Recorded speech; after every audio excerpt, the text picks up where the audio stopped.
Hey, Christian Nafe here. I've been meaning to do a walkthrough on my greenhouse build for anybody who's interested. And I'm actually thinking about building these for other people, for a fee of course, because they're really cool to have.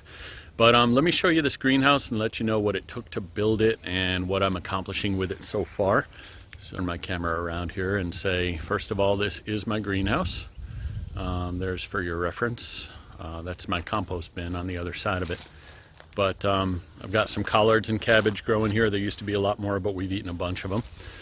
And this is my greenhouse design. Really just a basic parts list. I just want to point out a couple things. It all starts with 8 metal stakes that get driven into the ground. They create the foundation for putting a 2x6 on the bottom. Pressure treated would probably work best. Some people don't like pressure treated near their food growing, but that's your decision. Then there's a 16-foot cow panel that gets bent between the posts. Okay. Then we pulled the post over to the top of the thing, and I used wires. I actually used rebar twist ties to do all my wiring, which was really good to get everything in place. So the plastic cover I got off Amazon, you know, this is these cow panels are actually 50 inches by 16 feet, so they're a little more than 4 feet wide, and there's 3 of them next to each other. So they hold that natural shape when you bend them between the posts. This is obviously a corrugated clear roof. I think it's about $35 a sheet from Lowe's. Okay. One thing about the door is it was built in place. So I actually built this frame in place. I did not try to install a door that I built outside. You're not going to get your door opening perfect when you go to build this thing. So what I did is I just kind of put some spacers in and put everything in place. I don't really have my handle worked out, so I drilled a hole and put a screwdriver here. It actually works pretty well. So there's my door design. Does a good job. There's my fan. Cool thing about the fan, it's spinning a lot faster than it looks in the video because it's video. But it spins nice and fast when the sun is out because that's a solar panel. So when the sun is out, it's sucking some of the heat out of here. I got a light. A couple design things. This twist tie stuff is what they use to tie rebar together on construction sites. It does rust, but it's perfect for the job because they have these little round ends on them so you can wrap it around and twist. Also lets you connect the rebar. See if you can see this. It lets you connect the cage to the wood because you've got the loop built in. I just used some roofing nails to tie up here and then nail down there. I did that all along the bottom. It was a good way to really tie in the metal to the wood, tie in the metal to the posts.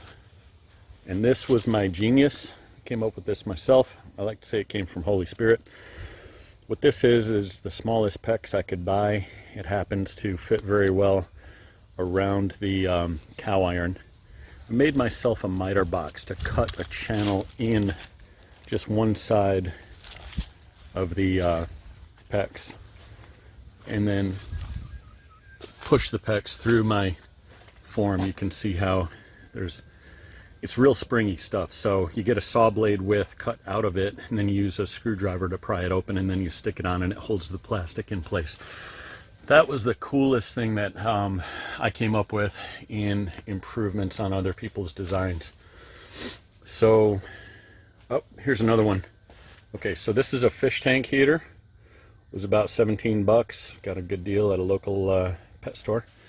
The black barrel absorbs heat from the sun in the day, works as a heat sink. We had 31-degree temperatures last night. These are cucumbers that survived because I have both a light and a barrel of warm water in my greenhouse. Also obviously helps keep it humid in here. So I can't say enough about having the heat sink in a greenhouse that's only 1 layer thick. You can always do more than 1 layer of plastic. That of course is going to cut down the sunlight coming in. So those are peppers, seedlings. I got mint. That's a big hibiscus plant. I got broccoli, cabbage, summer spinach. That's cool stuff, summer spinach. Really meaty leaves, and only grows in the summertime unless you got them in a greenhouse. Now here's the same thing, summer spinach, but it's too close. It's gotten cold and all the leaves have died. So got a little sage.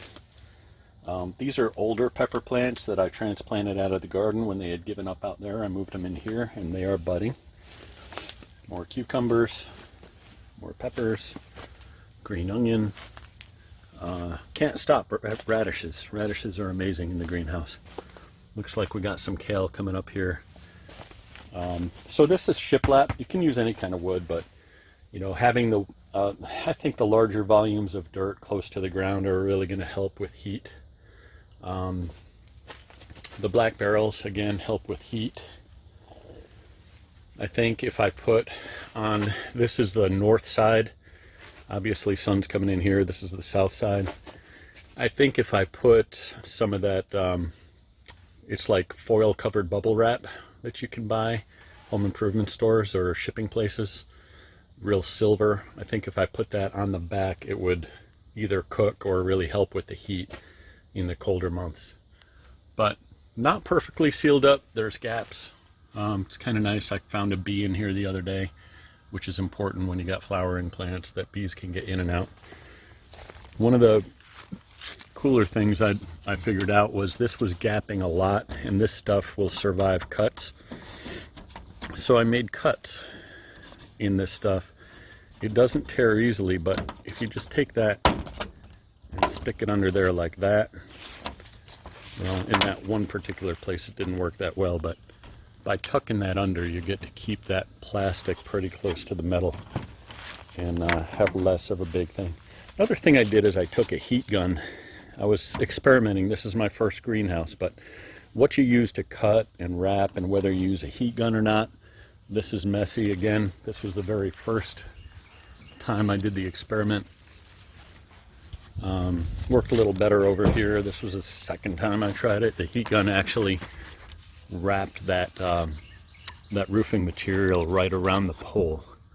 So that's something that'll get better every time I do it if I continue to use that process.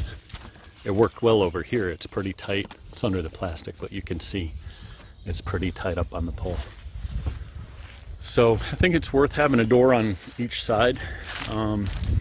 Again, I got a nail, I got a hole, and I just use it as a handle and a lock. I think it's important to have doors on both sides, because on those really hot days you want the air to flow through and not cook your plants.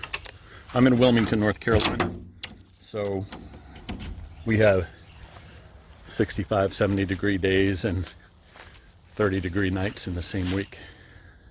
So that's my greenhouse design. Hope you enjoyed it. I hope it inspired you. You can make one yourself. I'm thinking I'm going to charge about $2,000 to put one of these up for someone, because it's a lot of work, and it really took me a long time, but it's very nice to have in the end. Compost, supposed to be 3 by 3. This is kind of crude, but there's my compost pile. So, my name's Christian. I hope you enjoyed the greenhouse tour.